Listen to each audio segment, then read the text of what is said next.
Last week we looked at some general principles associated with marketing, and today I'd like to look at some of those points in a little more detail.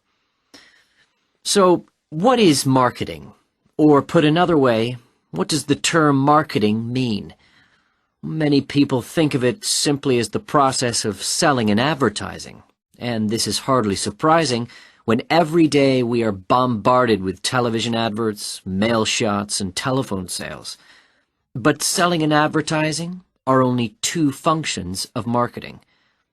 In fact, marketing, more than any other business function, deals with customers.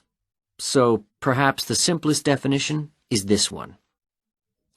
Marketing is the delivery of customer value and satisfaction at a profit. In other words, finding customers, keeping those customers happy, and making money out of the process. The most basic concept underlying marketing is the concept of human needs. These include basic physical needs for things like food, as well as warmth and safety. And marketers don't invent these needs. They're a basic part of our human makeup. So, besides physical needs, there are also social needs. For instance, the need to belong and to be wanted. And in addition to social needs, we have the need for knowledge and self-expression, often referred to as individual needs. As societies evolve, members of that society start to see things not so much in terms of what they need, but in terms of what they want. And when people have enough money, these wants become demands. Now, it's important for the managers in a company to understand what their customers want if they're going to create effective marketing strategies. So there are various ways of doing this.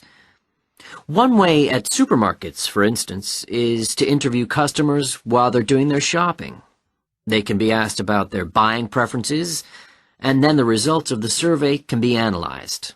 This provides reliable feedback on which to base future marketing strategies. It's also quite normal for top executives from department stores to spend a day or two each month visiting stores and mixing freely with the public, as if they were ordinary customers, to get an idea of customer behavior. Another way to get information from customers is to give them something. For instance, some fast food outlets give away vouchers in magazines or on the street that entitle customers to get part of their meal for nothing. As well as being a good way of attracting customers into the restaurants to spend their money, it also allows the managers to get a feel for where to advertise and which age groups to target. Another strategy employed at some well-known theme parks, such as Disneyland, is for top managers to spend at least one day in their career touring the park dressed as Mickey Mouse or some other cartoon character.